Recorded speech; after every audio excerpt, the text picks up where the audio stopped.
BMC News, informação que gera valor.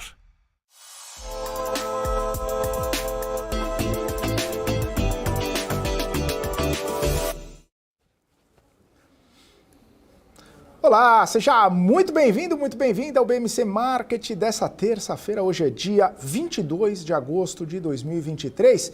Estamos chegando aqui com os principais assuntos, os principais destaques que movimentam o mercado financeiro nessa tarde.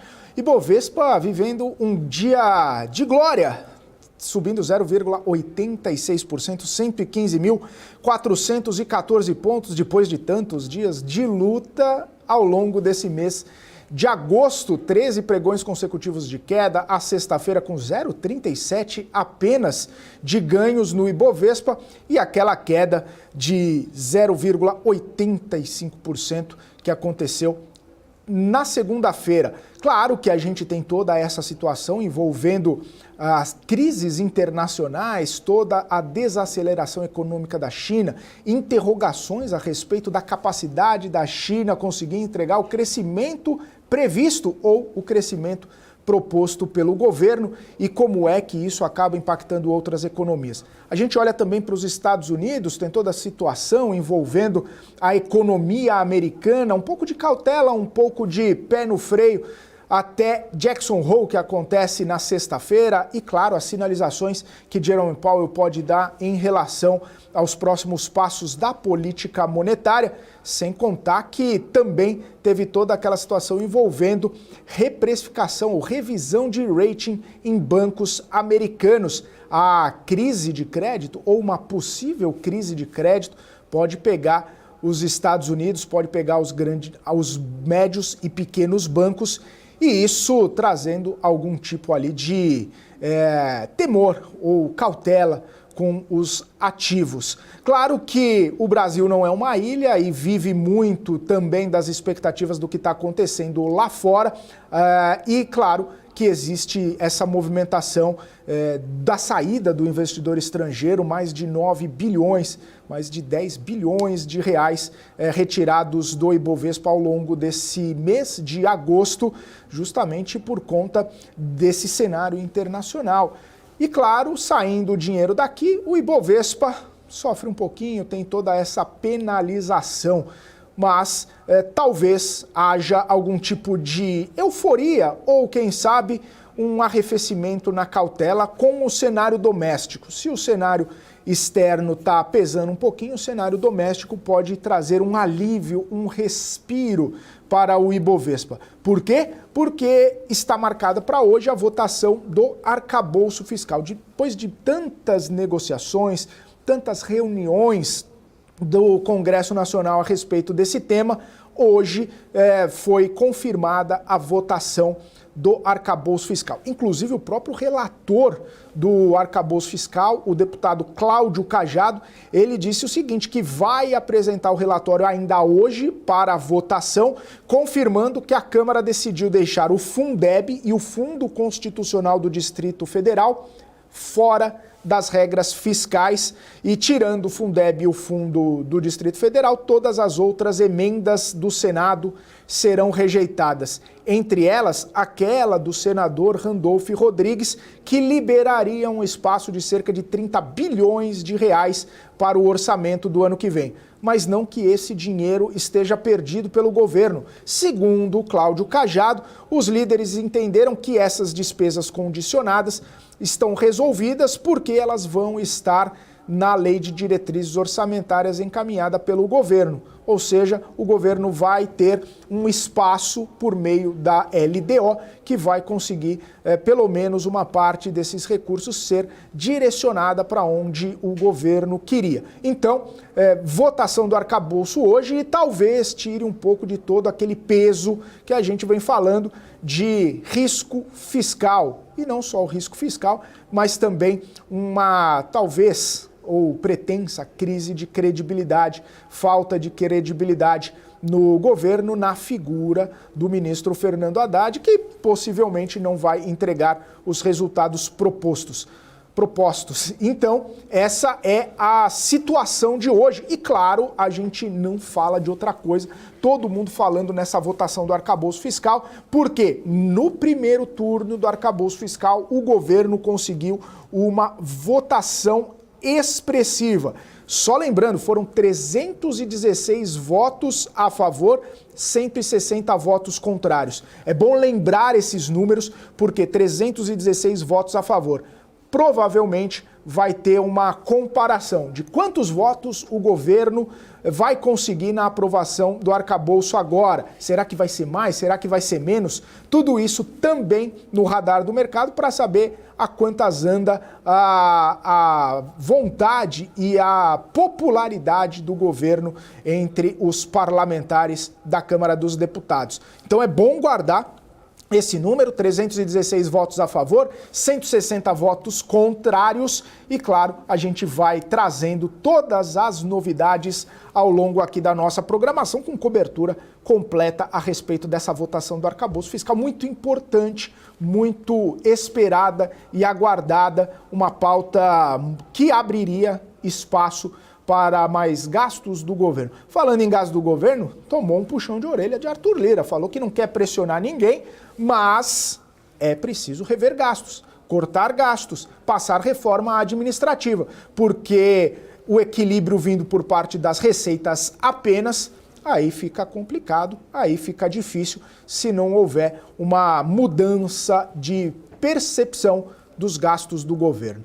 Enfim, né? É aquela situação envolvendo o executivo e o legislativo, onde existem tensões, né? Onde existem contrapesos, onde existem até algumas, por que não, alfinetadas, até que as coisas realmente sejam votadas, as arestas sejam aparadas. 14 horas 38 minutos, Marcos Saravalli já está chegando por aqui e claro que o tema é bastante amplo, abrangente e a gente vai conversar sobre essa alta da Bolsa, mas sem tirar o olho de Brasília. Muito boa tarde, Marcos Saravalli, sempre um prazer estar contigo nas tardes da BMC. Bem-vindo mais uma vez. Muito boa tarde Felipe, boa tarde a todos. Vamos ver se a gente engata aqui, né, um Ibovespa, estou acompanhando aqui o Ibovespa nessa tarde, Petro, né, e Vale. Lembrando que a gente está num período de rebalanceamento também do índice.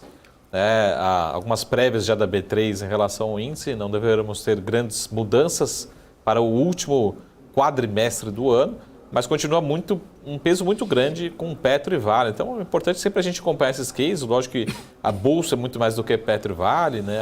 O próprio Ibovespa é muito mais do que Petro e Vale, mas continua sendo muito decisivo. E até algumas palavras recentes aqui a gente está acompanhando. O mercado ainda muito dividido com notícias no cenário internacional e também com notícias locais, né? A princípio, Brasília vai querendo ajudar, não só em relação à reforma tributária, arcabouço, mas também com a possibilidade de até, voltando esse assunto em relação à reforma administrativa. Agora, a grande preocupação de curto prazo é o arcabouço fiscal, né? Alguns diretores do Banco Central até querendo dizer, até a minha provocação já inicial, o Felipe já fala o seguinte, né? O Galípolo acabou de falar em algumas reuniões, eventos, falando o seguinte, a gente não consegue discernir, dissociar o que foi o peso dessas quedas recentes do Ibovespa do cenário internacional do mercado local, né? Mas isso essas são palavras minhas, né? Talvez ele deveria ter resposta, ele deveria falar, o peso internacional foi 50%, 60%, 80%, né? 90%. Talvez ele tenha essa resposta. Dá para fazer esse peso, Saravalli? Porque é o seguinte, a gente vem falando isso ao longo dos últimos dias, né? O peso do internacional é uma coisa, o peso do cenário interno e todas essas questões é outro. Mas dá para falar, então, o Ibovespa caiu 0,37 por causa do internacional e caiu 0,24 por causa do cenário interno. Pode ser que a gente tenha respostas diferentes, né? A mesma pergunta. Mas com certeza, Banco Central, estrategistas, tem ali uma referência. Porque a gente vai fazer comparação, por exemplo, das quedas, né, das quedas recentes. Será que o Brasil caiu junto com a América Latina? Será que a gente caiu mais? Então você começa a dar peso, né, para a região, começa a dar peso para o Brasil isoladamente.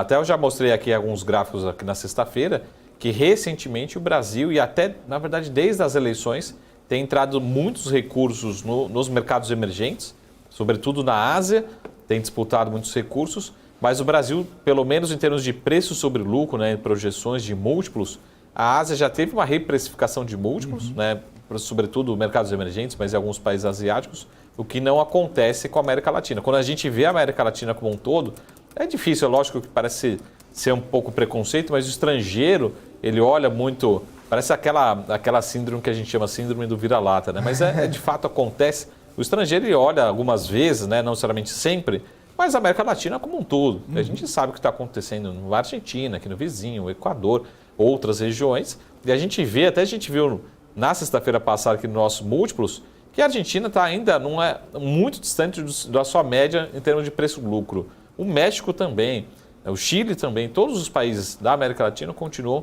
muito distantes em relação a esse preço sobre lucro, né? E aí a gente começa a ter alguma causalidade, enfim, alguma justificativa que também tem um efeito local, né, de essa aversão a risco. Então temos também, talvez não necessariamente Brasília, mas outras capitais, né, federais, latinas, que estão justificando essa queda recente.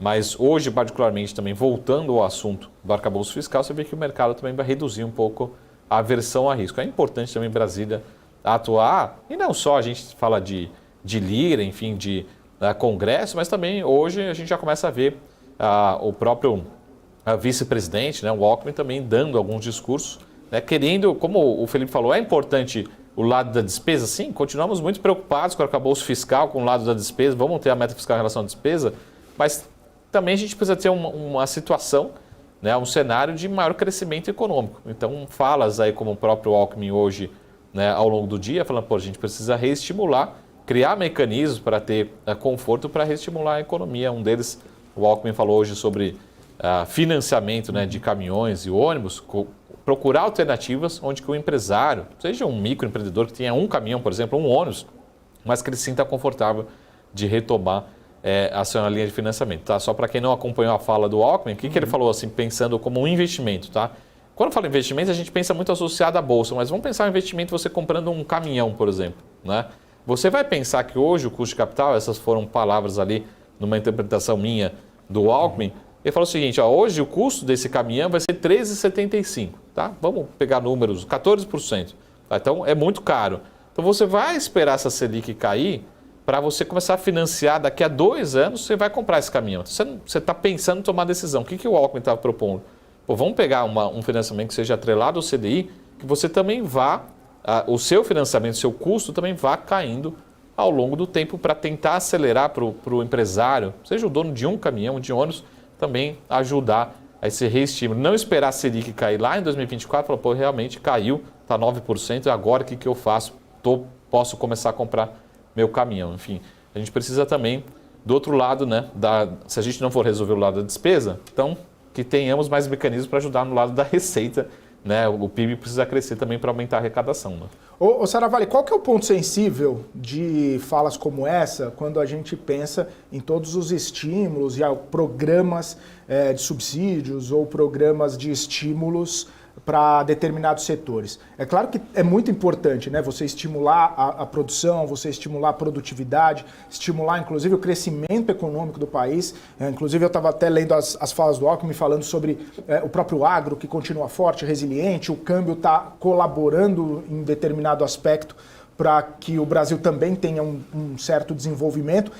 Mas quando a gente pensa, né, poxa, recentemente teve o setor automotivo que entrou muito questionado, tá no pipeline ali, linha branca, né, outros tipos de benefícios. Quando o Alckmin chega e fala nesse sentido, né, e pode ser caminhão, pode ser maquinário, pode ser qualquer outro tipo de coisa, nesse sentido, acaba sendo melhor o copo mais cheio por conta dos investimentos, por conta do crescimento econômico, ou um copo talvez meio vazio por conta de estímulos que podem retirar dinheiro ou arrecadação de algum outro setor? Eu particularmente, sou sempre a favor de criar mecanismos que consigam ser iguais para todos os setores e que seja um estímulo não só para esse governo, mas um estímulo para a economia como um todo, né? Que seja um tratamento de longo prazo.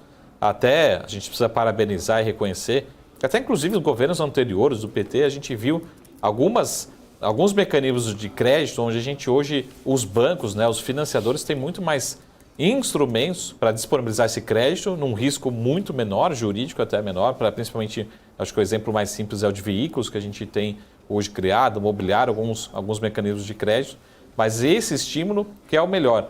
Até inclusive para você que está na Bolsa acompanhando ontem particularmente, né, e esses últimos dias, vocês estão vendo aí o desempenho do setor de varejo totalmente heterogêneo, né? Uma ação sobe, a outra cai. Fala, Marco, o que está acontecendo? De novo, o setor querendo ter algum estímulo na linha branca. A linha branca a gente lembra às vezes talvez mais Magazine Luiza, Magalu, do que outras companhias como Arezzo, por exemplo.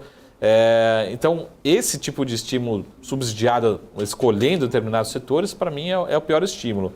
Eu gosto muito dessa fala do Alckmin, porque ele está falando o seguinte, a gente precisa encontrar um mecanismo para o investidor, principalmente para o pequeno empresário ali, que vai ter um caminhão, um ônibus, que consiga surfar essa expectativa de redução do custo de capital, mas que não fique esperando esse custo de capital cair daqui a 2 anos para tomar decisão. Não preciso tomar decisão hoje, preciso reativar a economia hoje, né? Como o Felipe falou, a gente tem batido muito nessa tecla. O agro está muito bem, está muito forte, garantiu praticamente o PIB do ano todo, mas 2024 a gente tem uma incerteza muito grande e a gente precisa, o empresário, sair na rua confiante, né? Lembrando que a grande dúvida ainda é a confiança do consumidor empresariado, que você não vê, você não sai na rua, aí está todo mundo otimista.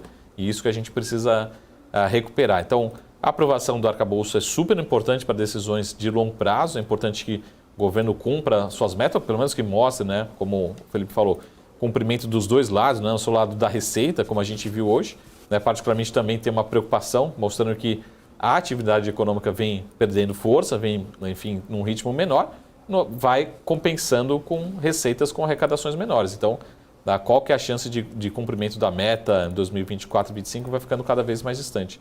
Então, essa é a preocupação. A gente precisa ter novos estímulos na economia, mas, na minha opinião, sem escolher um setor, né? Porque sempre parece aquela briga de escola. Mas você prefere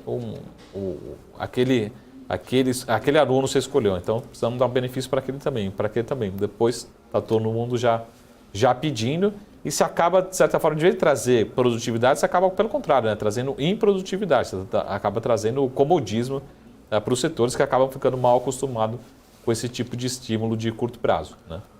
Saravalli, e aí o negócio é o seguinte, a gente até trouxe semana passada, né, aquela percepção do Setúbal, o presidente da Itaúsa, a respeito de uma certa euforia, que o mercado estaria eufórico e que isso que ainda existem questões a serem direcionadas, que ainda existem incertezas e tudo mais.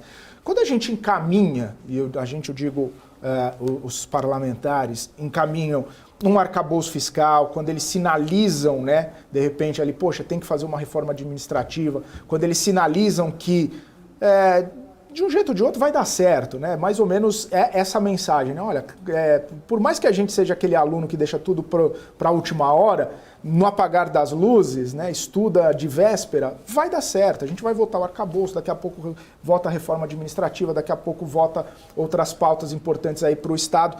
Isso, claro, que não garante que as coisas vão melhorar, mas tira um pouco da incerteza e aí os ativos, a gente começa a ver uma movimentação. Poxa, a curva de juros começa a ceder um pouco, as empresas começam a ficar um pouco mais com apetite ao risco, as pessoas começam a olhar um pouco mais para o mercado, enfim, o ambiente, independentemente do internacional, e daqui a pouco a gente fala dessa cisão do Galípolo, mas as pessoas a gente começa a perceber uma melhora no ânimo interno, e por mais que o doméstico não seja tão impactante assim como o cenário externo que a gente está vendo, isso pode fomentar, de repente, um trigger para um setor, para uma empresa, para uma determinada companhia que vai se sair melhor do que as outras nesse ambiente de não euforia, mas um ambiente de menos cautela.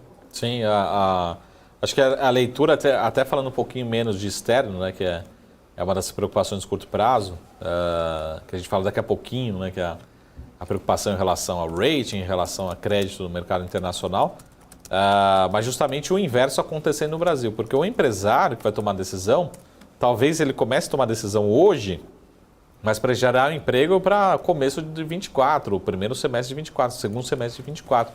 Mas a decisão de investimento precisa começar a ser estruturada hoje, né? Estruturar uma dívida, um financiamento, chamar o mercado de capitais. Imagina que você vai abrir uma loja, uma padaria, uma farmácia. Até você achar o ponto, né? Às vezes levam 2, 3, 4 meses para você achar o ponto perfeito, ideal para você começar a fazer investimento, né? Até fazer a reforma na loja, a gente está falando de 3, 6 meses para começar a contratar as pessoas, né? Os funcionários dessa loja. Então, o efeito, mas o empresário precisa entender o seguinte, né? Como você falou, vamos falar de arcabouço fiscal, né? Vamos falar talvez de reforma administrativa, qual que vai ser o impacto? Talvez o governo não precise, não tenha um rombo, não precisa correr atrás de 130 bilhões, precisa correr só atrás de 100 bilhões, né? Qual que é a preocupação? Tudo leva a acreditar, né? Que é a discussão que a gente está tendo agora nos Estados Unidos, em relação ao nosso custo de capital de longo prazo. Talvez o custo de capital no Brasil, que é a famosa taxa de juros aí real no Brasil de longo prazo, talvez não precise ser tão alto assim no Brasil. Então, essa é a preocupação, né? O investidor precisa de um conforto de credibilidade de longo prazo para tomar essas decisões de investimento. Não é uma decisão de investimento que a gente faz aqui na Bolsa, vou comprar hoje e vender amanhã. Não, eu vou construir uma loja que eu vou levar 6 meses, 1 ano para começar a ter R$1 de faturamento dessa loja. Então, preciso de uma previsibilidade gigante. Talvez essa loja ela vai me dar o break-even daqui a 3, 4 anos. Nem sei se vai ser nesse governo, se vai trocar de governo, enfim. Mas eu preciso de uma previsibilidade. Não posso montar uma loja hoje, ou tomar a decisão de montar uma loja hoje, abrir uma loja na rua, no shopping, para daqui a 3 meses eu vou vender essa loja, ou vou desistir de fazer essa loja. Não consigo ter esse conforto. Então, todas essas sinalizações, acho que essa semana, né, pelo menos Brasília, acho que tende a romper essa sequência de quedas, né, 13, 14 dias de queda, né, o Ibovespa, por conta de Brasília. Então, na fala de Galípolo, eu falaria o seguinte, talvez a dúvida é, no passado, né, nesses últimos 13, 14 dias, né, de queda, difícil dizer quanto que Brasília impactou, mas com certeza tem uma responsabilidade muito grande. Nos próximos 15, 20 dias, Brasília pode ser determinante para a recuperação desse Ibovespa, da credibilidade, da confiança do consumidor, do empresariado daqui para frente. Então, vamos acompanhar Brasília aqui, essa reforma, e qualquer sinalização também adicional, como o Lira até sinalizou, reforma administrativa, acho que é algo que não está no preço, não está na curva de juros, não está na confiança, não está, enfim, nas contas, talvez, de longo prazo, mas é um tema que, né, se vier, é surpresa positiva, né? O copo meio cheio, ainda mais cheio, né? Pode trazer mais prêmio aí para os ativos e para o fechamento da curva. Queima a curva. Com certeza. Se coloca a administrativa para debate, não precisa nem votar, né? Vai se colocar para debate, é que tem a tributária ainda em outubro, né? Se a tributária sair da frente, a administrativa começar a ser endereçada só dele começar a colocar na pauta, né? Começar assim, vir para a mídia, falar das boas intenções, mostrando preocupação, a curva já começa... Porque lembra, assim, vamos ser bem radical, mas o que fechou a curva foi... Eu posso ser bem agressivo aqui, mas foi aquele primeiro slide, aquele primeiro PowerPoint do arcabouço fiscal, né? Aquilo já começou a fazer preço, né? Então, se o Lira começar a trazer para o debate a reforma administrativa, mostrar a preocupação, mostrar a necessidade, o mercado já vai começar a precificar antes. Talvez possa ser otimista, sim, como o próprio arcabouço fez e tem sido essa leitura, de certa forma, otimista. Mas acabou virando consenso, né? Hoje ninguém fala que não vai acontecer e ninguém fala também que a Selic não vai acontecer. A dúvida é a Selic terminal, né? Terminal, digo, além de 24. Mas de 23, até me perguntaram ontem, essa semana, eu falei assim, Marco, aí um bom chute, o que é Selic para final de 23? Não é chute, pessoal, vai acontecer, já está no preço, já está sendo precificado, acho que já está 100% precificada a Selic de 23. Dificilmente teremos alguma decepção, dificilmente teremos algum grande otimismo na Selic de 23, né? A grande dúvida é a Selic terminal, digo, nem 24, mas talvez além de 24. Então, essa leitura. Em relação a esse otimismo, mas adicionalmente a gente pode ter algumas notícias positivas, otimistas, né, em relação a Brasília. O único ponto que sempre quando a gente fala de Brasília, a gente fala de cargos, né, partidos políticos e também, consequentemente, reforma ministerial, né? Então, E quando eu falo de reforma ministerial, até coloquei no Twitter, Felipe, reforma ministerial parece a reforma da nossa casa sempre, né? Sempre demora mais, sai mais caro, né? Às vezes você tem que rever, voltar um ponto, falar assim, pô, aquele ponto acho que não ficou legal, vamos refazer, né? Vamos fazer de novo.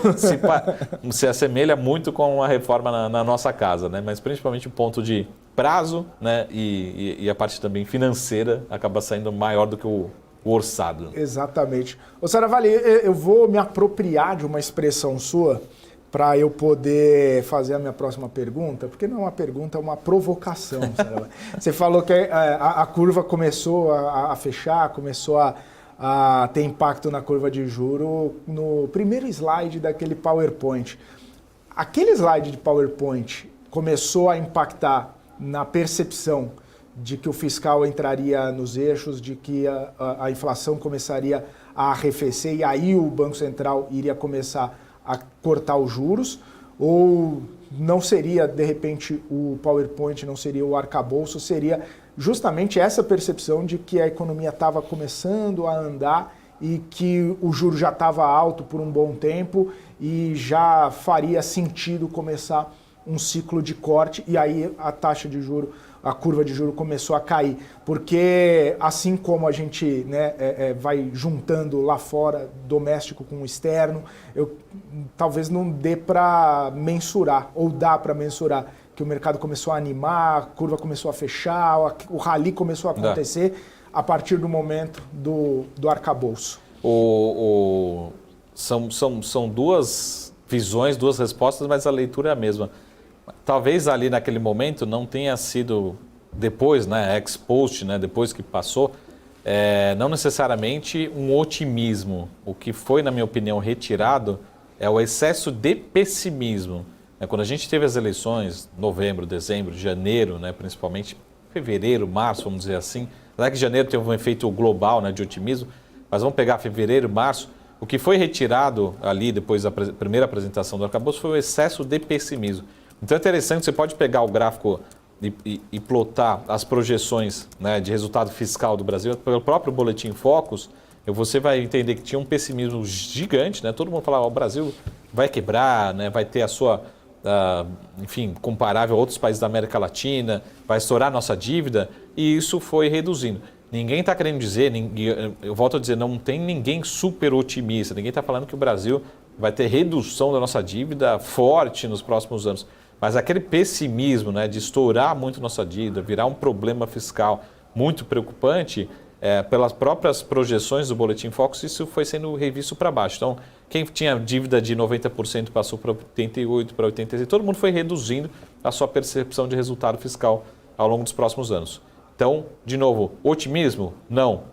O que foi retirado desde o primeiro slide ali do arcabouço foi o excesso de pessimismo. Fevereiro, março, a gente estava extremamente pessimista, não sabia o que ia acontecer, estava muito preocupado. O que acabou não acontecendo. Continua preocupante? Sim, lógico, muito preocupante na situação fiscal. Mas aquele excesso de pessimismo, ele não existe mais, né? Então, acho que a grande preocupação agora em relação ao fiscal é não só, que a gente, acho que é uma fala também que foi repetidas vezes aqui pronunciada, é melhor ter uma meta, né, de certa forma, questionável do que não ter uma meta. Então, hoje a gente tem uma meta, talvez um questionamento é um pouco a transparência, alguns pontos, mas a gente, de certa forma, é o que a gente está esperando ser aprovado aqui na Câmara, uma meta onde todo mundo consegue sinalizar um horizonte. Né? Então, é para cá que a gente deve caminhar, que foi ali desde maio a apresentação. Então, repetindo, resumindo, o que foi retirado do mercado, na nossa opinião, foi o excesso de pessimismo, que hoje acho que quem está pessimista, pelo menos desde maio, não ganhou dinheiro. Né? Então, os pessimistas aí ficaram para trás nesses últimos meses. Né? E aí, quando vem o otimismo, o investidor estrangeiro tira talvez seja já tarde demais, né? Assim, pô, agora que eu fiquei otimista. Você demorou para ficar otimista. Agora, né? Que o otimismo veio e o estrangeiro... Alguém tem que vender, né?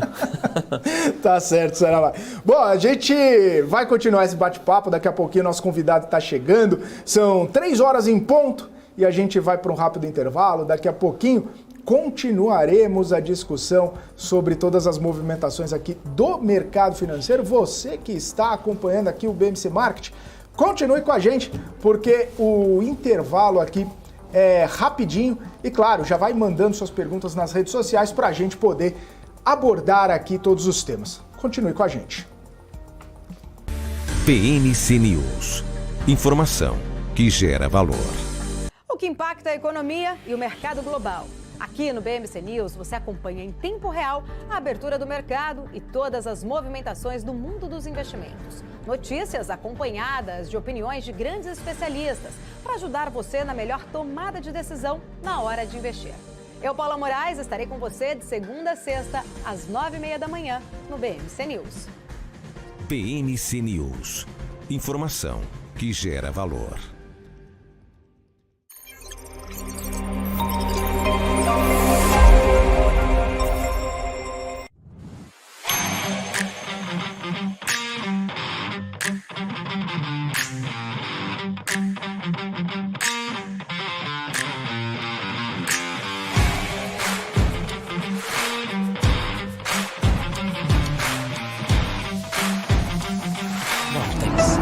Beyond. A minha vida foi e é marcada por grandes histórias, sonhos, objetivos, conquistas. Me chamam de narrador de emoções. Mas, na verdade, eu narro escolhas que mudaram vidas, inclusive a minha. Por isso, eu escolhi a EQI Investimentos, o parceiro que me orienta na hora de investir e que me dá autonomia para conquistar meus objetivos. EQI Investimentos. Invista em suas escolhas. Você que sempre teve vontade de entender o mundo dos investimentos, mas nunca soube como, eu tenho um recadinho para você. Em parceria com a B3, a BMC News traz o BMC Quest. Serão ao todo 14 módulos que vão ajudar você a se tornar confiante para tomar as decisões na sua vida financeira, conquistar um futuro promissor e ter uma melhor relação com o seu dinheiro. Tudo isso em um só lugar com um time de especialistas de ponta. São as ações listadas nas bolsas, os fundos de investimentos, fundos imobiliários. Embarque nessa jornada com a gente você também. Saiba mais em bmcnews.com.br/class ou escaneie o QR Code que está aparecendo na sua tela.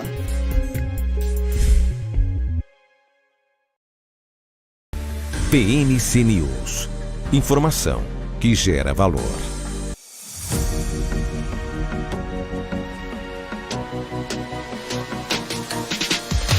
PMC News. Informação que gera valor. Muito bem, de volta aqui na programação BMC Market ao vivo, 3h04. Estou de olho aqui na movimentação do Ibovespa, que sobe 1,05% agora, 115.635 pontos. E claro, monitorando as principais companhias, aquelas que têm mais peso no Ibovespa, Vale subindo 1,96%, Itaú 1,23%, Petrobras 0,77% e o Bradesco 0,27%.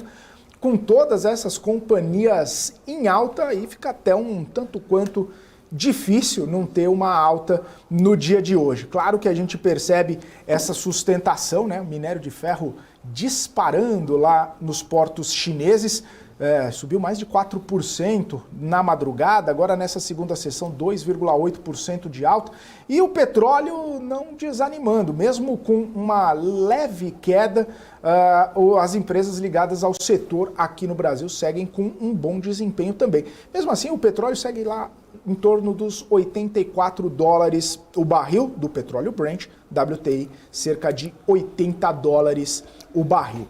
Para a gente bater um papo a respeito de movimentações do mercado, também algumas companhias que estão com bom desempenho nessa terça-feira, chamar o Matheus Sanches, que é sócio analista da Ticker Research, aqui com a gente. Matheus, seja muito bem-vindo aqui ao BMC Market. Boa tarde para você, é um prazer falar contigo. Boa tarde, obrigado pelo convite e vamos bater um pouquinho de papo sobre o mercado. Vamos sim, Matheus. Inclusive, a gente estava até comentando, né? O mês de agosto não parece estar muito interessante para muitos investidores, um mês onde o investidor estrangeiro está tirando bastante dinheiro aqui da nossa bolsa, procurando novos mercados, procurando novas possibilidades, novas oportunidades, e isso desgastando o nosso Ibovespa, né? Foram 13 dias de queda, sexta-feira deu uma respirada, ontem engatou queda de novo. e hoje tentando uma movimentação de alta. Eu queria saber a sua visão para esse mês e em relação, claro, com os meses anteriores, como que você está vendo esse movimento, se você acredita que de repente a gente pode até ter uma extensão desse movimento de retirada do investidor estrangeiro que pode penalizar um pouco mais ainda o mercado brasileiro agora em agosto. Olha, eu acredito que o movimento de fluxo saída de estrangeiro tende a continuar, pelo menos num horizonte de curto prazo, principalmente porque a Bolsa lá fora tem tido uma performance boa, nos Estados Unidos particularmente. A gente vê exemplo da NVIDIA renovando o máximo histórico aqui hoje. A parte de juros lá nos Estados Unidos também tem apresentado retornos bem atrativos, então há uma migração natural de capital para os Estados Unidos por causa disso. Acho que tem uma boa probabilidade de ver ainda a saída do estrangeiro, sim, no curto prazo. E entrando no horizonte de Ibovespa, apesar da correção ter sido longa, 13 dias ali de queda em sequência, a gente vê que a correção ela foi pequena, ela não chegou nem a 10% de queda da máxima do Ibovespa. Então, assim, ainda poderia ter espaço para quedas adicionais, porque é normal que o Ibovespa caia de 10% a 15%, pelo menos 1 ou 2 vezes no ano. Então, dado o movimento de alta recente, ainda existe espaço para quedas adicionais no curto. Contudo, a gente tem ali alguns avanços importantes, como o Marco estava até comentando agora, a respeito da aprovação do arcabouço, e isso pode também trazer um fluxo favorável para a Bolsa. Então, diria que eu estou um pouquinho dividido quanto ao curto prazo, mas num horizonte de médio prazo eu acho que a Bolsa ainda tem uma perspectiva favorável, sim, até porque agora que se inicia o movimento de ciclo de queda de juros. E por mais que os agentes do mercado já tenham precificado isso em parte, quando a gente olha curva DI ou mesmo a alta do Ibovespa nos últimos meses, a realidade é que na ponta final, para o cliente pessoa física, para as empresas que não acompanham o mercado no dia a dia, boa parte deles vão esperar os juros começar a cair para talvez ter um incentivo para migrar para a Bolsa. Então, acredito que deva haver um fluxo interno ainda para renda variável bem relevante nos próximos meses. O Matheus, até uma fala, a gente estava falando aqui do Galípolo, ele falou uma frase que a gente tem, acho que, falado aqui já ao longo desses últimos 13, 14 dias, né? Que a Bolsa vem caindo. Ele falou o seguinte: é difícil explicar ou discernir, separar o que é efeito global, internacional, do efeito local. Aí, principalmente quando ele fala local, a gente está falando de Brasília aqui, né? Colocando o nome. Sim. Você consegue fazer essa separação ou dar o peso, até para dar resposta para o diretor aqui do Banco Central?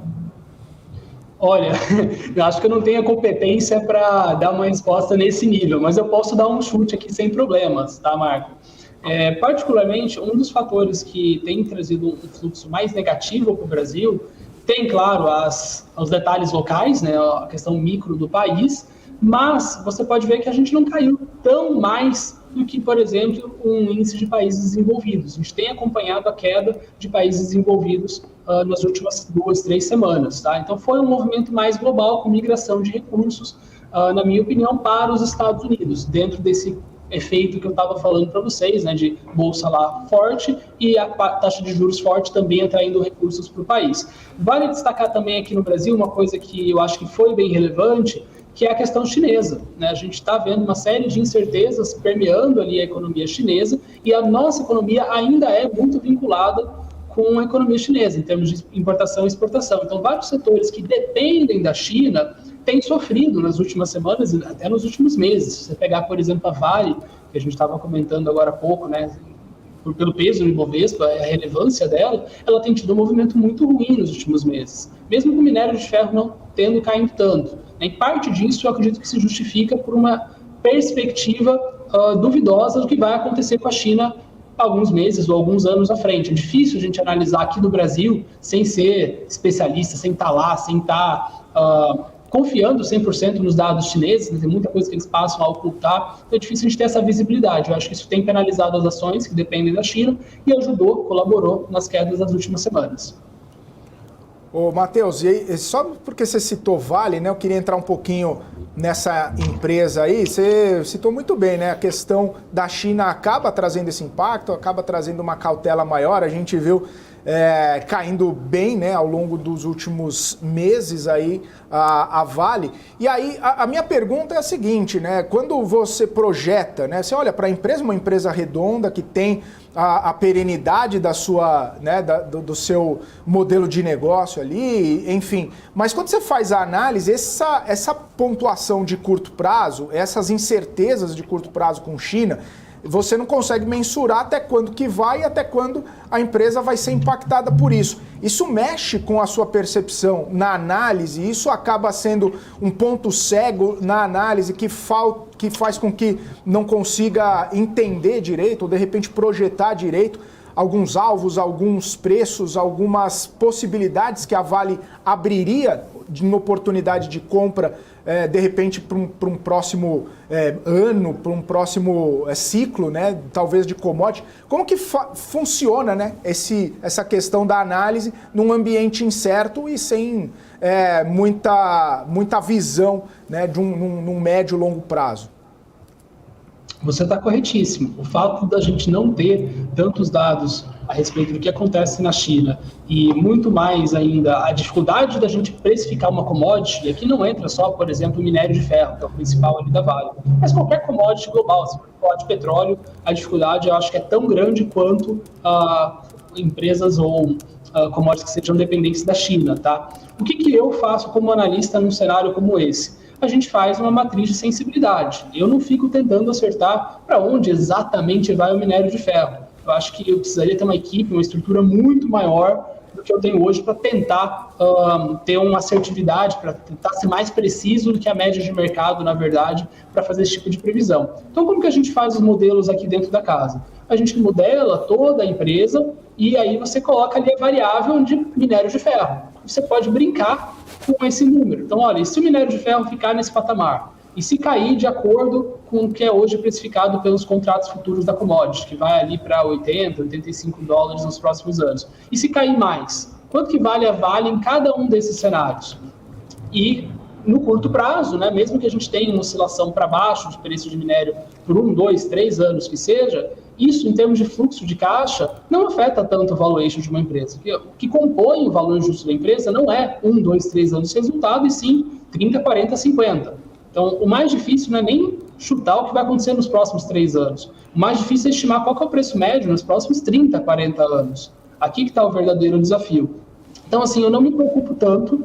Eu acredito que a Vale, no patamar de preço atual, tende muito provavelmente a ser um bom investimento a médio e longo prazo. Ela já se provou historicamente um bom investimento, é uma das poucas ações do Bovespa que bate o CDI, né, que ganha do CDI num horizonte de 10, 15, 20 anos aproximadamente, e eu acho que isso mostra a competitividade e a eficiência e o diferencial competitivo como um todo que nós temos nesse nicho, nesse setor específico, tá? Então eu gosto de Vale, ainda mais depois das quedas que aconteceram. Se você colocar ali um minério, mesmo que seja 70, 75, 80 dólares de médio e longo prazo, você vai ver que existe valor e que há muita capacidade de geração de caixa e, por consequência, retorno para acionista no horizonte de médio e longo prazo, mesmo que a gente tenha uma crise no caminho. Agora, se você perguntar para mim, Matheus, mas será que a Vale vai continuar caindo no curto prazo? Aí é uma pergunta muito mais difícil. Até é possível, dado o nível de incerteza que a gente estava comentando na China, mas aí depende do horizonte do investidor. Se você está pensando em um horizonte de investimento de curto prazo, talvez faça sentido você ficar um pouco longe de Vale. Do contrário, se você realmente pensa ali com um horizonte de 5, 10 anos ou mais, acredito que a exposição tende a fazer sentido nesse patamar de preço. Ô, Matheus, até para continuar no tema, acho que talvez até numa visão, no seu olhar um pouquinho mais de curto, médio prazo, a gente viu ontem várias casas, mas uma delas que a gente citou aqui foi o UBS revisando projeção de crescimento chinês de 5 para 4,8 esse ano e para 4,2 o ano que vem.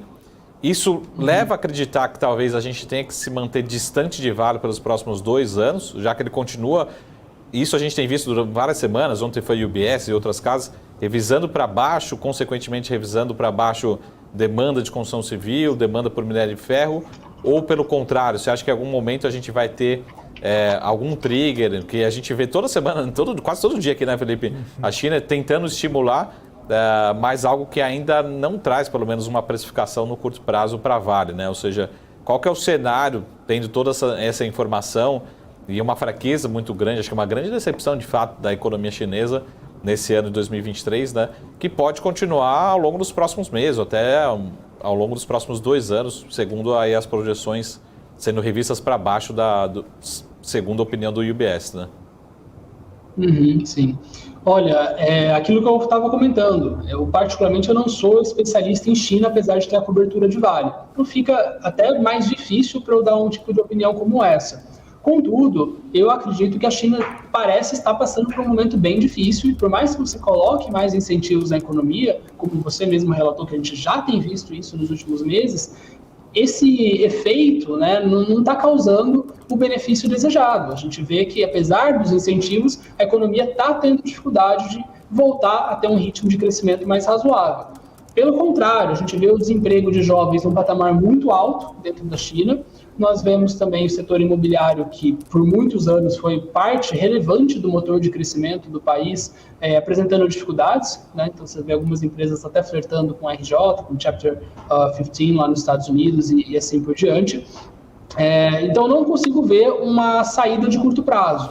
Está certo que o mercado ele costuma precificar as coisas de forma antecipada, né? Então se a saída não vai acontecer nos próximos 6 meses, nada impede o mercado começar a precificar a luz no final do túnel um horizonte de 1 ano, 2 anos, tá? Mas aí eu não tenho essa visibilidade hoje, eu não consigo ver onde pode ser esse final do túnel nesse exato momento. Por isso que eu falo, olha, se você quiser ter exposição em Vale, eu acho que você teria que ter a exposição com horizonte de longo. Se o negócio melhorar no curto prazo, ótimo, é um upside potencial, uma opcionalidade da tese. Mas não consigo ver uma saída fácil, porque a gente está vendo lá na China hoje em termos econômicos, tá? Ô, Matheus, ainda em Vale, né, mas aí puxando para um outro aspecto, claro que tem todas essas questões com China que acabam atrapalhando, obviamente, o desenvolvimento da companhia, mas se você olhar, como o Marco Saravalli gosta de falar, o copo meio cheio, a gente teve aquela venda do setor de metais básicos da Vale num valuation super atrativo e com possibilidade, inclusive falaram de fazer um IPO, de repente até vender a totalidade, né, e internalizar esse valor todo aí dessa operação. Olhando para isso, pode ser um trigger ou pode ser uma questão importante para a Vale nos próximos anos investir, melhorar, aprimorar, crescer esse setor justamente por conta da demanda desse setor de metais básicos? E aí nas suas contas, na sua análise, o que isso poderia representar de incremento ou de melhora na companhia, esse setor especificamente? Olha, o próprio planejamento estratégico da Vale, ele apresenta o segmento de metais básicos como o grande foco da companhia em termos de crescimento nos próximos anos. Então não sou nem eu, Matheus, que vou falar isso, a própria companhia já deixa de forma bem clara e transparente que esse é o grande planejamento estratégico, o grande vetor de crescimento da companhia nos próximos anos. O minério de ferro já é um setor muito mais consolidado, contudo, a ideia da Vale é expandir drasticamente a produção, tanto de níquel quanto de eu acho que era cobre, se não me falha a memória. Eu tenho lá no modelo, mas eu não lembro de cabeça. Mas vou ser bem honesto com você. Eu não tenho ainda como precificar isso no modelo. Tá? Eu coloquei ali basicamente que o resultado de metais básicos vai se manter estável, apesar do direcionamento da Vale dessa forma. Por quê? Porque eu tenho menos informações a respeito desses dois segmentos, né, níquel e cobre, e eles não abrem também a quantidade de retorno, margem. É difícil a gente ter informação sobre isso. Eu tentei contato com a RI deles, justamente para perguntar sobre a questão de CAPEX, qual capital vai ser necessário para apresentar essa expansão que eles pretendem, né, executar. Eu acredito que boa parte dessa expansão vai ser financiada justamente por meio de um IPO, tá? Porque a necessidade de capital me parece muito grande, dado o tamanho que eles querem expandir as operações. Então, de forma bem resumida, eu acho que vai ter, sim, um desenvolvimento muito grande nessas duas verticais, mas é algo que, por falta de visibilidade, eu coloquei como se fosse uma opcionalidade no modelo. Ele nem está precificado, isso em termos de geração de receita e de lucro. Até porque eu não sei exatamente de onde vai vir a fonte de capital para financiar essa expansão, né? A gente não sabe, igual você falou, se vai ser um IPO, se ela vai tomar dívida, se ela vai vender mais um pedaço, a gente não tem visibilidade quanto a isso. Matheus, só uma última pergunta aqui de Vale, Felipe, para a gente concluir esse assunto. É que durante algumas semanas atrás a gente chegou a ver na mídia a possibilidade de uma indicação do nome, de alguns nomes, né? Poderia ser algum nome próximo ao governo ou não, para a Vale, para a presidência da Vale, executivos da Vale. Até chegou a se falado sobre o nome do Manteiga, isso publicado na mídia, nenhuma informação aqui particular, né? Aí a pergunta direta é o seguinte: o acionista de Vale precisa ter essa preocupação, né? É possível ter alguma espécie de ingerência ou podemos dormir tranquilo no sentido, continua sendo uma empresa de capital pulverizado, uma empresa privada, independente? Como que isso pode impactar custo de capital, a precificação, trazer volatilidade para o papel ou não? Qual que é o tamanho da preocupação em relação a esse tema? Olha, eu acredito que esse cenário que você acabou de me descrever, ele é improvável, tá? Do governo conseguir colocar alguém que não é bem visto pelo mercado na gestão da companhia.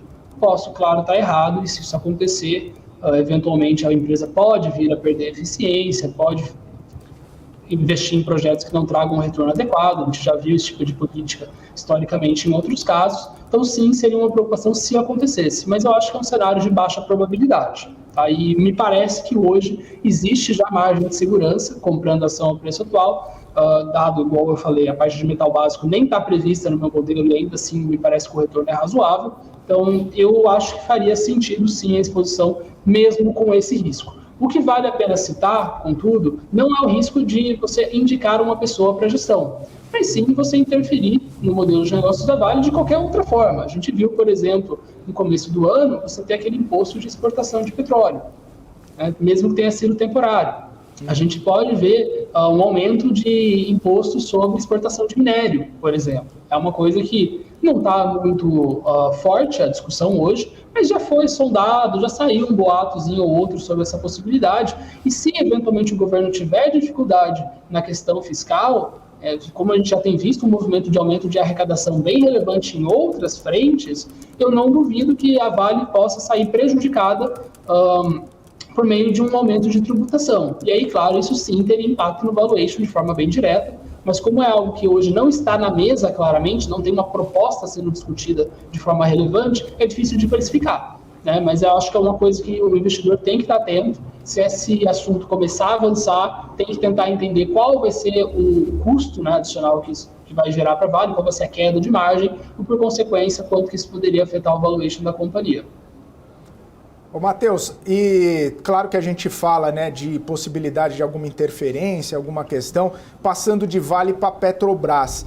Esse último aumento anunciado na semana passada do combustível acabou tirando um pouco de algumas incertezas em relação à interferência do governo, porque aparentemente a presidência e o conselho de administração da companhia acabaram tomando uma medida que privilegiasse e que atende aos interesses da própria companhia, né, elevando o preço do combustível para evitar toda aquela defasagem. Na sua visão, esse assunto está superado na Petrobras? O governo não vai ter mesmo interferência, ou se a interferência vier, ela vai ser mínima? Isso acaba não tendo nenhum tipo de impacto efetivo, né, nas ações da companhia, ou no valuation, ou na própria percepção de risco com a companhia. E então, portanto, daqui para frente a gente pode ver movimentos um pouco mais enfáticos de Petrobras, assim, ou elevar a recomendação, ter mais exposição, preço-alvos mais elevados. Você acha que pode haver uma movimentação nesse sentido dentro do mercado?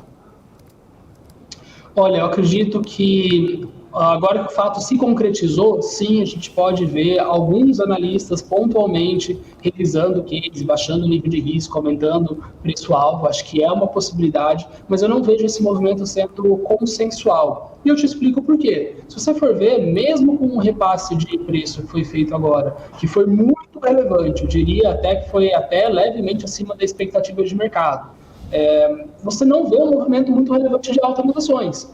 Subiu um pouco? Subiu. Mas pode ver que se fosse algo que não estava precificado no mercado, o reajuste do tamanho que foi feito, era para a ação ter subido 10, 15, 20. Por que não subiu? Porque o mercado já vinha com essa expectativa, antes do reajuste ser anunciado, que não era viável a empresa manter aquele nível de defasagem em relação ao preço internacional. Tanto é que já começou, né, chegou a ter ali uma série de conversas, informações, notícias, relatando possíveis casos de desabastecimento. porque a Petrobras não consegue suprir o mercado interno inteiro, e aí quem estava importando não estava importando mais, porque não compensava, não tinha como competir com a venda da Petrobras com um preço muito menor do que a média de mercado. Então, esse reajuste que foi feito me parecia que já estava precificado no mercado e talvez, inclusive, seja a causa principal pela ação ter subido nos meses anteriores, né? Falo aqui especificamente de maio e junho. Acho que foi ali que esse consenso começou a se formar, que não vai ter jeito, o governo não vai conseguir manter uma defasagem muito grande e vai ter que reajustar e, por consequência, vai ser favorável para a companhia.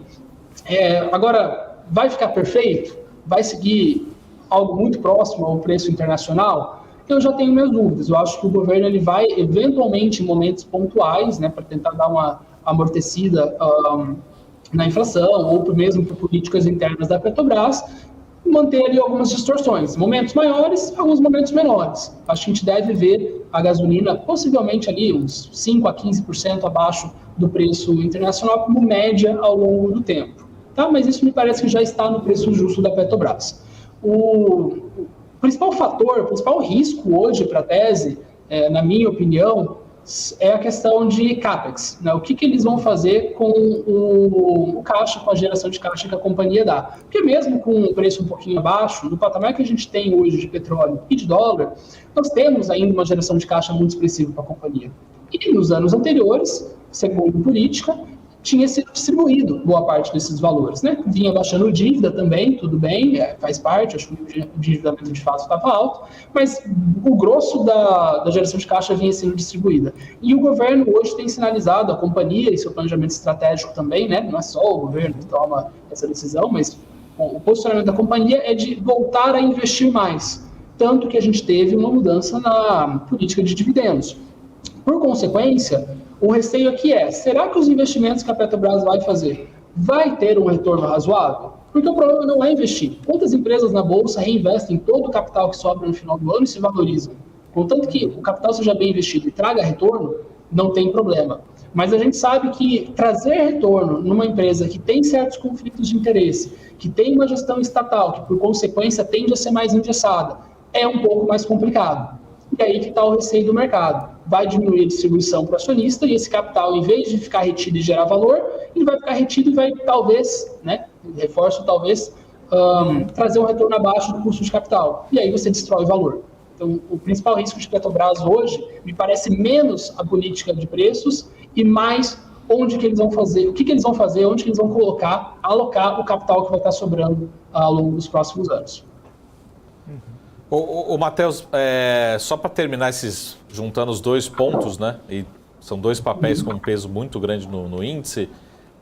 A gente teve uma clara preferência de Petrobras nesse primeiro semestre, os últimos 7 meses, em relação à Vale, olhando pelo desempenho do índice, o desempenho das ações em bolsa. Para os próximos 6, 12 meses, na sua opinião, você acha que o mercado vai continuar dando preferência à Petrobras ou pode começar a fazer essa troca, né, tendo somente as duas opções, né? Ou seja, sim e não, né? Ou seja, tem que escolher entre uma das duas, qual que seria a sua preferência? Eu acredito que Vale talvez performe melhor, tá? Apesar da incerteza de curto prazo. A gente atualizou o modelo de Petrobras aqui há pouco tempo. Ainda tem uma série de incertezas, uma série de variáveis que eu não consigo ter visibilidade, até porque eu não consigo contato com a RI de nenhuma das duas empresas, apesar das minhas tentativas, mas me parece que a Petrobras ela já estaria num preço próximo ao justo se a gente assumir que parte do investimento que vai ser feito vai trazer um retorno levemente acima do custo de capital, em linha com o custo de capital, ou levemente abaixo do custo de capital. Tipo, não vai ser um retorno extremamente atrativo, tá? Então, com a mudança na política de dividendos e com menor retorno sobre o capital investido, Petrobras me parece estar no preço justo. É claro, vai subir? Possivelmente vai subir, porque ainda assim daria um TIR relevante. Então, deve continuar subindo nos próximos anos, se as minhas projeções estiverem corretas. Contudo, Vale, a gente tem uma questão técnica que é muito importante, na minha opinião, que é já um patamar quase que de sobrevenda. Né? Mesmo que a gente tenha um cenário desafiador de curto prazo, é uma empresa muito relevante do Ibovespa, ainda é capaz de gerar caixa, ainda está negociando a um múltiplo de dividendo ou um múltiplo de geração de caixa bem atrativo, apesar dos problemas de curto prazo, apesar da perspectiva já de queda do preço do minério, segundo o que a gente vê, por exemplo, nos contratos futuros da commodity. Então, eu acho que o preço atual está sim amassado. Então, num horizonte de curto, 6 meses, um repique me parece muito provável em Vale. Não estou dizendo que vai começar a subir, vai entrar numa tendência de alta, mas eu acho que é bem favorável, bem possível, né, bem provável que a gente veja uma alta mais relevante de Vale, agora de hoje até o final do ano, do que de Petrobras. Essa é a minha opinião. Maravilha. E até, só para finalizar mesmo agora, Matheus, o Marcos Saravalli sugeriu, né, que possa haver um movimento de long and short, inclusive Vale Petrobras, por conta dessa preferência e dessa andada que já deu também Petrobras. Então, talvez um short em Petro, long em Vale, para tentar capturar aí esses movimentos mais de curto prazo que você citou. Seria uma estratégia, talvez, dos investidores nesse espaço de tempo aí que você comentou? Sim, acredito que faria sentido pensando num horizonte de 6 meses. É uma recomendação que a gente não tem na casa. Hoje a gente tem compra de Vale e manutenção, está na carteira, mas manutenção de Petro, que a gente acha que está próximo do preço justo. Então é um ativo que eu entraria short de forma isolada. Mas pensando em alfa relativo, de acordo com o que eu acabei de descrever, eu acredito que a Vale tende a outperformar a Petrobras, mais por uma questão técnica, né, que eu falei. Então, acho que está no patamar de sobrevivendo demanda repique. Então, sim, acho que nesse horizonte faria sentido esse tipo de operação de long and short. Maravilha, Matheus, agradeço muito sua participação aqui. Obrigado pelas análises, obrigado pelas explicações, pelo seu tempo também. Volte sempre, um abraço, ótima terça-feira para você. Eu que agradeço, abração e até mais. Valeu. Falamos aqui com o Matheus Sanches, ele que é sócio e analista da Ticker Research. Esteve aqui conosco batendo um papo basicamente sobre Vale Petrobras e esse movimento da Bolsa que a gente está vendo aí nos últimos dias, perspectivas, projeções e, claro, o que o investidor quer saber mesmo, para onde que vai o mercado, o que tem aí de oportunidade para ser capturada nos próximos tempos. São 3 horas e 33 minutos. Você que está nos acompanhando, continue aqui com a gente. Você que nos acompanha na TV fechada, você que nos acompanha também no Profit da Nelogica, no nosso canal do YouTube, no nosso portal bmcnews.com.br e acompanha os nossos conteúdos em todas as redes sociais. Agradeço a audiência e continue com a gente, porque o BMC Market volta daqui a pouquinho, depois do nosso intervalo. Continue com a gente. BMC News. Informação que gera valor. O que acontece no mercado financeiro no Brasil e no mundo está na BMC News. São 24 horas de programação para ajudar o investidor na melhor tomada de decisão. Independência e jornalismo sério. Não estamos plugados em nenhuma instituição financeira. Isso nos dá liberdade de levar a informação sem nenhum viés, sem conflitos de interesse. Ser a ponte entre as notícias, empresas, especialistas e os investidores. Tudo de uma forma dinâmica e com uma pitada de bom humor. Informação que gera valor, você sempre vai encontrar na BMC News. Já pensou se não existisse essa pergunta? Teríamos cavalos mais rápidos? Mais telefones? A Vortex pensou e criou a primeira plataforma digital para o back-office do mercado de capitais. Tecnologia para o que sempre foi analógico. Hoje, temos mais de $500 bilhão em ativos em 3 frentes integradas. Ir além é descomplicar o mercado de capitais todos os dias. Vortex. Beyond. Quem só vê o BTG como um banco de investimentos, não vê todos os benefícios que ele pode oferecer. Aqui você tem a liberdade de ligar a qualquer hora. E tem a confiança de contar com o time BTG. É você no controle da sua vida financeira de um jeito simples e compatível com a sua rotina. O BTG reconhece quem é você e está pronto para potencializar a sua trajetória. O que impacta a economia e o mercado global. Aqui no BMC News, você acompanha em tempo real a abertura do mercado e todas as movimentações do mundo dos investimentos. Notícias acompanhadas de opiniões de grandes especialistas para ajudar você na melhor tomada de decisão na hora de investir. Eu, Paula Moraes, estarei com você de segunda a sexta, às 9h30 da manhã, no BMC News. BMC News. Informação que gera valor. BMC News. Informação que gera valor.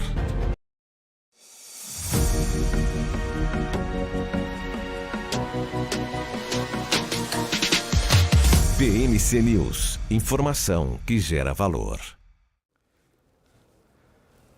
Muito bem, estamos de volta aqui na programação BMC Market ao vivo, 3 horas e 36 minutos. A gente segue destacando o cenário de Brasília. O arcabouço fiscal deve ser votado ainda hoje. Palavras do próprio relator, Cláudio Cajado, que diz que a questão do Fundeb e a questão do Fundo Constitucional do Distrito Federal já foram pacificadas na reunião de líderes que aconteceu mais cedo na residência oficial do presidente da casa, Arthur Lira. Então, Arthur Lira, relator Cláudio Cajado, líderes partidários, técnicos do governo federal, mais precisamente do Ministério do Planejamento e também do Ministério da Fazenda, se reuniram para discutir a tramitação do arcabouço fiscal e, claro, as possibilidades que estariam ali na mesa. Então, o Fundo Constitucional do Distrito Federal e o Fundeb, que é da educação básica, eles ficam fora do arcabouço fiscal.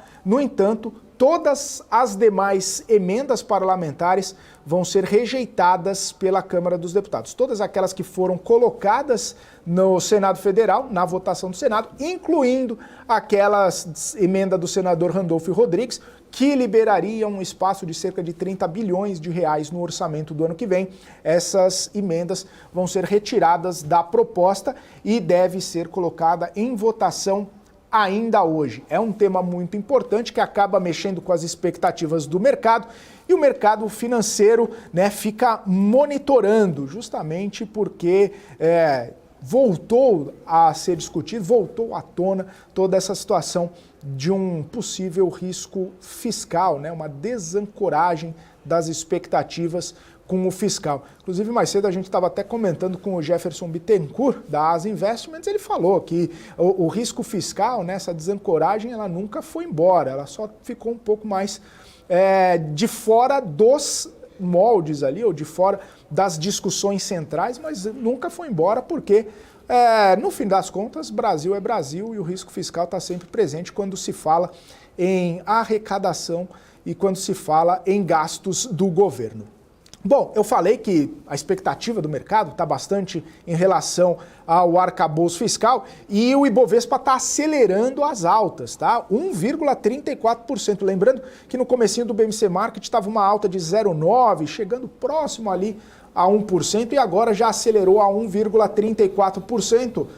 Talvez, Marco Saravalli, o mercado financeiro botando fé que agora vai o arcabouço fiscal e talvez o mercado interpretando que é benéfico para o mercado essa votação do arcabouço fiscal, buscando ali alguns ativos que possam se beneficiar desse cenário de mais tranquilidade, de repente até uma tentativa de equilibrar as contas.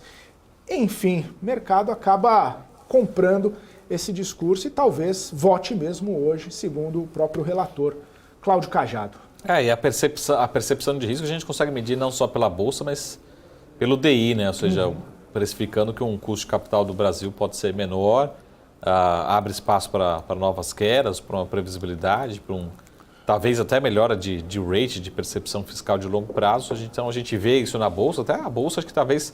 Eu sempre falo que a Bolsa e o Ibovespa é um catalisador, é uma sinalização de confiança, né? Mas a gente consegue ver pela precificação dos DIs também mais animados, hoje particularmente, e esse resultado também impactando o nosso Ibovespa. Então, por vários fatores, mas com certeza pelo arcabouço fiscal seguindo aí com otimismo e não por um outro fator que está sendo discutido também em paralelo em relação à tributação, né, de offshore, de fundos exclusivos, que poderia até ser uma má leitura para os investidores, uma notícia negativa para os investidores e, a princípio, até para compensar um pouco a atualização, né, de tabela de imposto de renda. Estamos falando aí entre 3,5 e 4 bilhões de reais, que mais, de novo, precisa parece que é um catado, né? Precisa ser resolvido.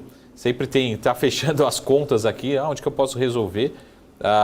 E a princípio tem uma polêmica muito grande em relação a esse tema, em relação à tributação de offshore, particularmente de fundos exclusivos, mas também o governo querendo bater o pé em relação a essa atualização, mas precisa, se não for do fundo exclusivo, se não for de offshore, vai ter que arrumar um jeito. São mais 3,6 bilhões de reais que precisam ser resolvidos nessa atualização da tabela de imposto de renda. Né? A questão da offshore é interessante, né, Saravalli, porque ela está inserida na MP do salário mínimo.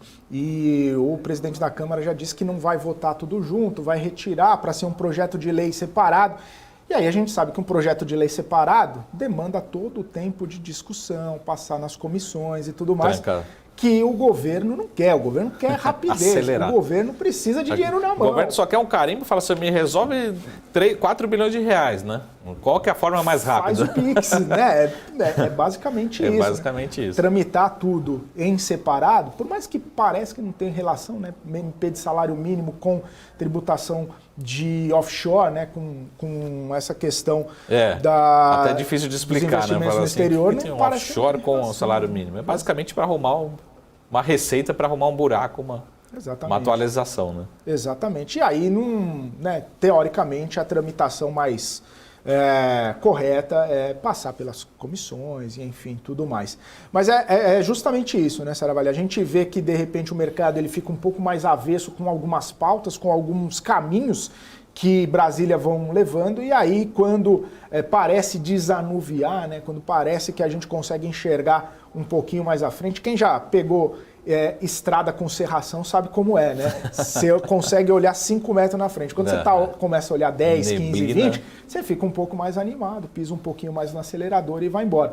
Talvez esse movimento, né, de melhorar um pouco o índice, né, acelerar um pouco dos ganhos, queimar um pouco do prêmio na curva DI, isso seja o mercado pisando um pouquinho no acelerador, porque está conseguindo enxergar um pouco mais à frente, né? A serração está saindo, a neblina está saindo um pouco da frente. E a gente precisa lembrar também dos valores, né? Quando a gente fala da questão dos fundos exclusivos, offshore, enfim, a gente falando de 3, talvez 4 bilhões, número exato aproximado, se a gente pode dizer assim, é em torno de 3,6 bilhões de reais. Pessoal, não estamos falando em relação à meta fiscal de 2024, tá? É uma questão, como o Felipe falou, para tapar um buraco ali e resolver alguns problemas pontuais. Infelizmente, você que é investidor, e eu gosto muito desse tema, infelizmente eu acho que ele vai ser cobrado, vai ser debatido em algum tempo. A gente já falou muito sobre JCP aqui, praticamente é uma fórmula rápida também de arrecadação, que a gente consegue contabilizar e pode ser expressiva.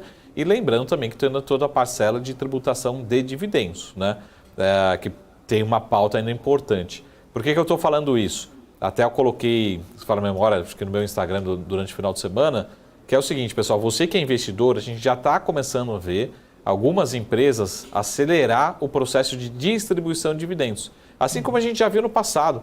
Algumas empresas, porque esse tema não é de hoje, esse tema já teve em governos anteriores, momentos anteriores, e algumas empresas falam, Marco, não sei o que vai acontecer e pode acontecer rápido, então eu já vou me preparar ou até antecipar uma distribuição de um CAT, de um recurso que esteja aqui. Então esse é o primeiro ponto. Se esse tema for realmente um tema que esteja cada vez mais próximo, a gente começar a comprar isso, o pessoal esteja preparado para se posicionar em algumas empresas que podem aumentar muito o payout. Então esse é o primeiro recado. Segundo recado, não fiquem mal acostumados. A empresa distribuiu 80% do lucro. Isso pode ser que não se repita daqui para frente.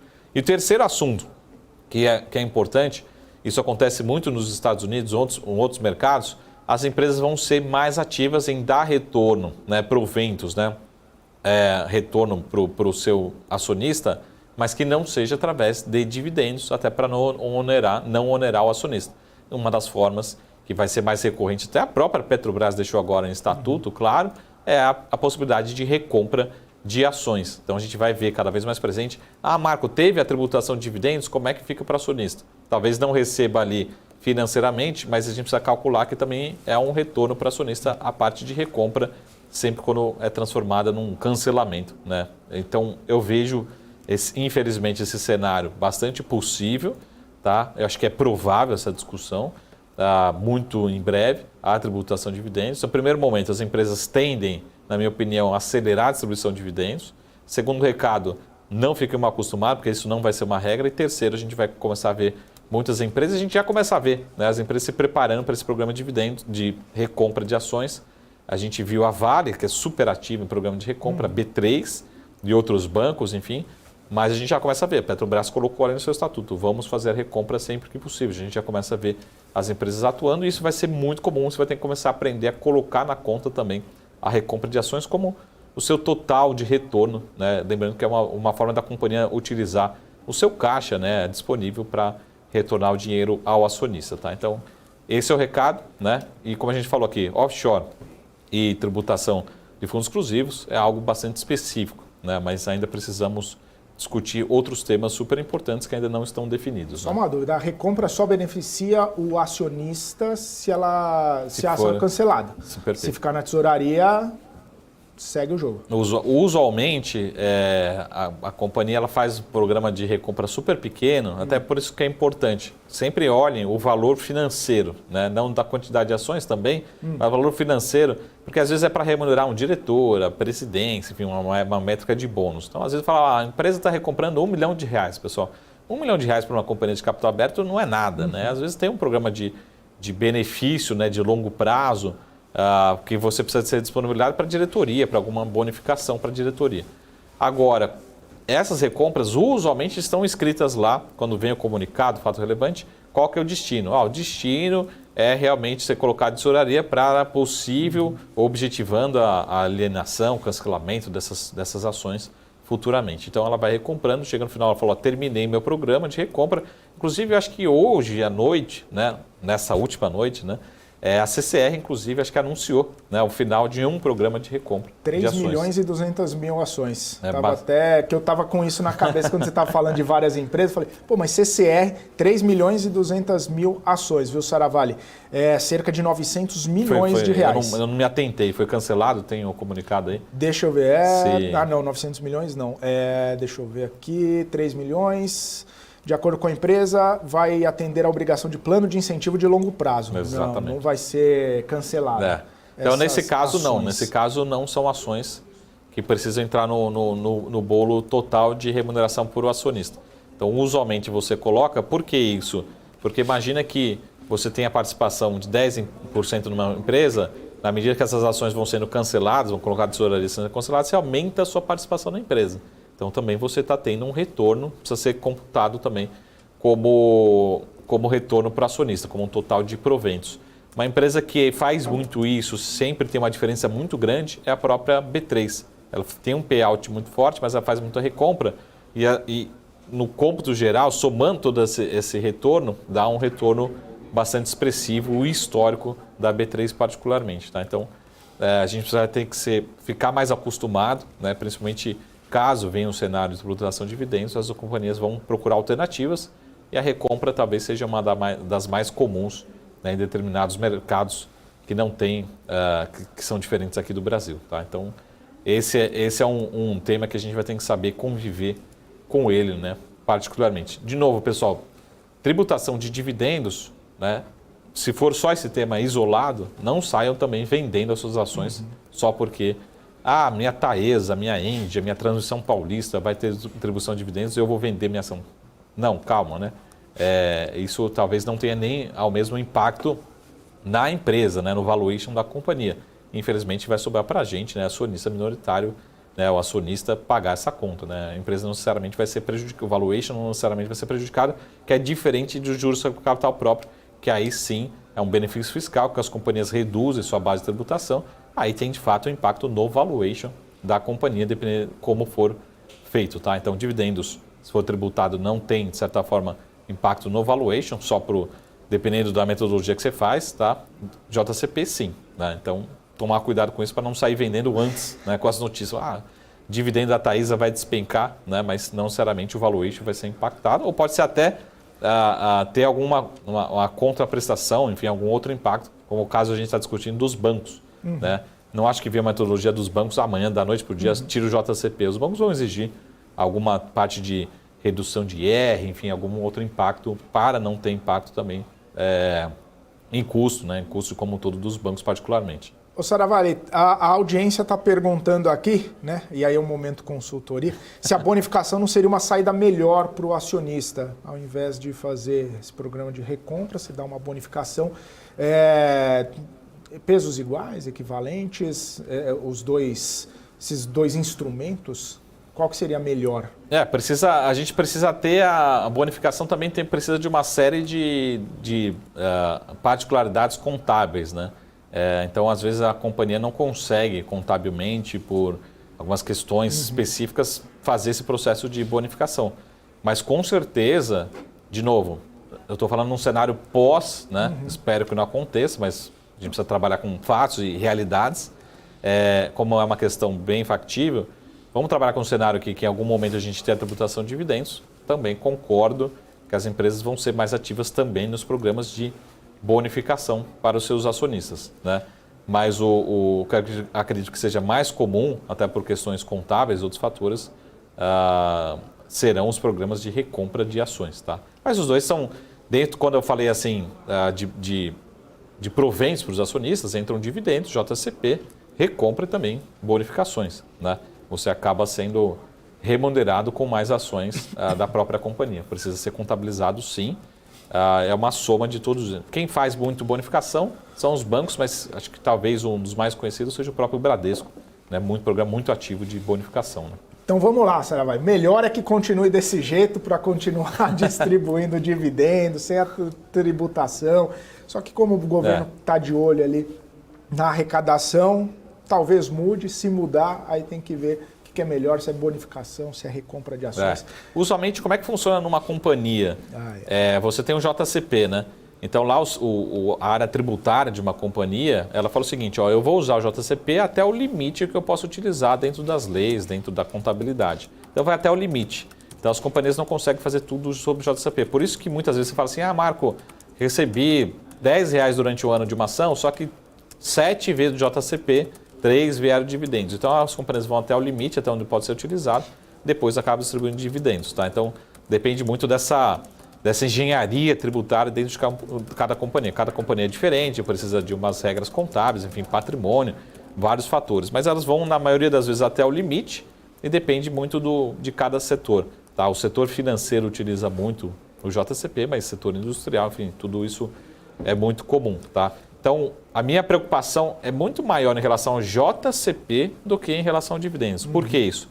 De novo, porque o JCP é um benefício fiscal e pode ter impacto na lucratividade, pode ter um impacto nos índices de retorno das companhias. Então, imagina o ROI do Itaú, por exemplo, tá?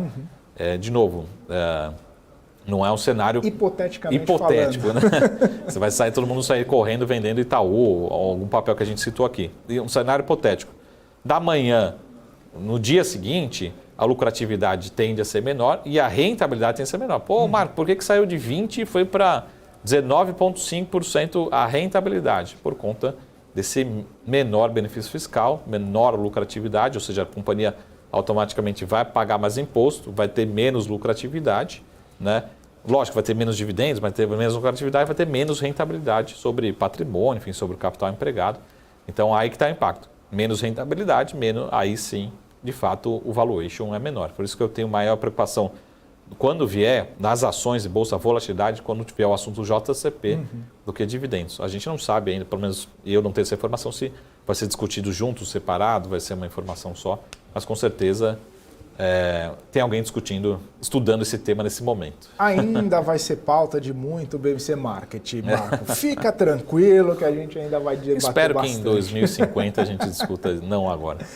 Saravari, estamos na reta final aqui do BMC Market. Considerações finais para essa terça-feira. Quem sabe de arcabouço fiscal votado e amanhã a gente chega aqui com o martelo batido e a ponta virada. Com certeza. A gente está precisando, né, de argumentos, mas respondendo até o diretor do Banco Central, Galípolo, eu tenho certeza que hoje, particularmente, a gente tem um peso muito grande. Eu concordo com ele que a gente tem uma dúvida do que foram os últimos dias, né, do que foi o impacto internacional e local, difícil de dizer o percentual exato, né, da responsabilidade de cada um, mas tenho certeza que hoje, Galípolo, particularmente, a gente tem um peso muito grande do fator Brasília. Por isso que é muito importante a gente ter medidas que provoquem, né, um crescimento sustentável, econômico, previsível, né, de longo prazo no Brasil. E grande parte disso passa por uma responsabilidade fiscal, né, uma credibilidade, uma transparência fiscal muito grande. Por isso que é importante olhar para um dia como hoje e falar assim, pô, Brasília pode ser determinante para os investimentos, não só em bolsa, mas investimentos que visem o longo prazo, que visem a geração de emprego, o crescimento, até a própria arrecadação, consequentemente. Então, Brasília tem um peso muito grande e olha o dia de hoje, né, como referência, né, do quanto pode ser importante as decisões em Brasília por investimentos de longo prazo, né, para a sustentabilidade do país no longo prazo. Maravilha, Saravalli. Brasília sempre trazendo grandes emoções, quando não é para o cenário político, é para o cenário econômico. Mas ficaremos acompanhando, Saravalli. Amanhã, claro, teremos boas notícias. Muito assunto para falar. Abraço, Saravalli. Até amanhã. Tarde. Tchau, tchau. Valeu, ótima tarde. E ótima tarde para você também, que esteve aqui conosco no BMC Market. Estamos sempre juntos aqui em várias plataformas, multiplataformas, para você acompanhar a nossa programação. Muito obrigado pela sua audiência, obrigado pelo carinho, obrigado por estar sempre juntos aqui na BMC. E claro, eu volto amanhã a partir das 2h30 da tarde, trazendo o BMC Market comigo, Marcos Saravalli, grandes convidados. Forte abraço, até amanhã. Tchau, tchau.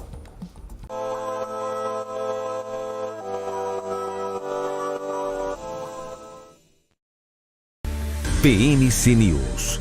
Informação que gera valor. O que acontece no mercado financeiro no Brasil e no mundo está na BMC News. São 24 horas de programação para ajudar o investidor na melhor tomada de decisão. Independência e jornalismo sério. Não estamos plugados em nenhuma instituição financeira. Isso nos dá liberdade de levar a informação sem nenhum viés, sem conflitos de interesse. Ser a ponte entre as notícias, empresas, especialistas e os investidores. Tudo de uma forma dinâmica e com uma pitada de bom humor. Informação que gera valor, você sempre vai encontrar na BMC News.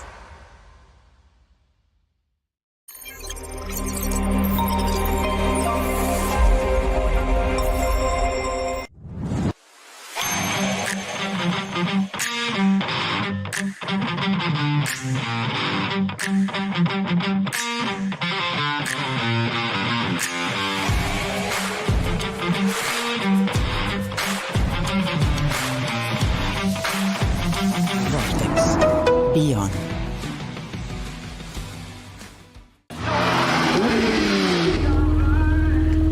Boa volta. Cara, demais. foi boa. E aí, Ju, tá curtindo? Espera aí, Razi, é que eu tô só baixando o novo aplicativo do EQI pra abrir minha conta. Mas você não precisa fazer isso com calma? Não, é facinho, deve ser até mais rápido que essa sua volta. Mais rápido do que minha volta de Porsche. Você duvida? Baixa o aplicativo. Amigos da EQI, e vai se criando um clima terrível no Autódromo de Interlagos. Vamos acelerar. De um lado, temos Luiz Razia. Do outro lado, temos Júlia Václavik. Bora, Razia. Precisa melhorar esse tempo. Tá no papo, tá no papo. Haja coração, meus amigos. Como ela tá indo, Nelsinho? Ela já fez o reconhecimento facial. Razia acelera pelo mergulho e vai se aproximando da subida dos boxes. Olha a Júlia finalizando. Vai ganhar, vai perder. Perdeu! O dólar cai 0,92%, R$ 4,93. E para entender o que está mexendo os mercados no Brasil, se temos de influência lá de Wall Street